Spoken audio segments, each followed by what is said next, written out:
Good evening, and welcome to the daily reflection from Salisbury Cathedral for Tuesday, the 16th of March. I'm Canon Nigel Davies, the Vicar of the Close, and you can expect one of the it's grim up north type reflections from me. The pandemic has shone a light on many things. Some in dark corners have been exposed that were long hidden, things like poverty in this country, things like mental health, things like 0 hours contracts, many things that used to be out of sight have been drawn into the light. The light has shone on other institutions and cracks have been shown. The harsh light of the pandemic has shown the flaws in some of our world leaders, things which might not have been seen had there been different days. This train of thought sprung from a news report that I saw on the BBC website concerning the Brazilian president, Jair Bolsonaro. He's a leader with great charisma who was popular with the electorate and peddled a popularist agenda and so won the election. Sitting perhaps lightly to the truth, he told people what they wanted to hear until he said the following: "Stop whining. How long are you going to keep crying about it? How much longer will you stay at home and close everything? No one can stand it anymore. We regret the deaths again, but we need a solution."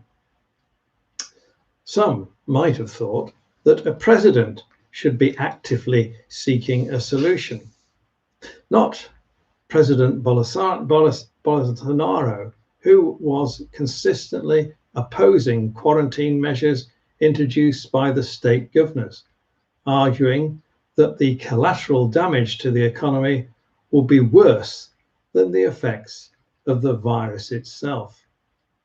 This led to the governor of Sao Paulo saying, "Unfortunately, Brazil has to fight at this moment two viruses, the coronavirus and Bolsonaro virus. This is a sadness for the Brazilians." Reading this on the website, I find myself wondering why it is that politicians with charisma who tell the electorate what they want to hear, whilst at the same time making outrageous claims and ignoring facts, often get elected. Truth used to be important, didn't it? This is my truth, tell me yours, apart from being the title of the Manic Street Preacher's 5th studio album, also seems to be how truth is viewed these days. In our digital social media age, truth, it would seem, is relative. Sadly, it would seem many prefer the charismatic politician above the truthful politician. We prefer, as David Bowie noted in his song Big Brother, someone to claim us, someone to follow, someone to shame us, some brave Apollo, someone to fool us, someone like you. In John's Gospel, we find these words of Jesus: "If you continue in my word, you will know the truth, and the truth will make you free." In that same Gospel, we read these words of Jesus: "Everyone who belongs to the truth listens to my voice." To which Pilate replies, "What is truth?" We are open to some truths, especially if they underpin our worldview, support our prejudices, and don't challenge or unsettle us. We are open to other truths and cling to them, the truths or dogmas, refusing to let them go, because if we did, we will be adrift on an uncertain sea.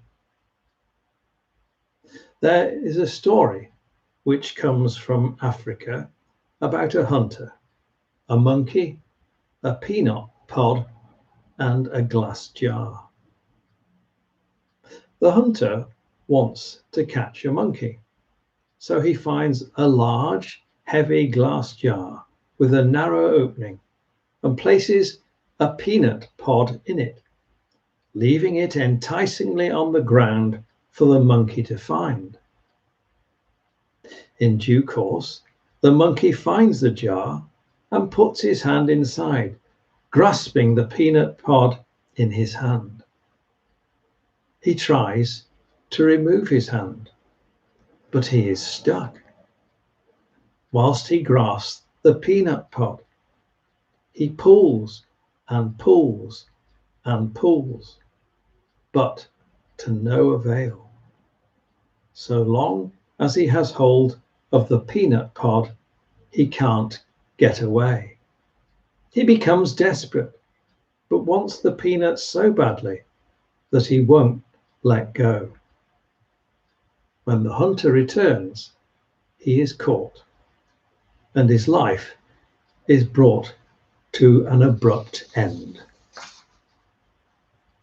Thanks for listening. I hope you have a pleasant evening and a peaceful night.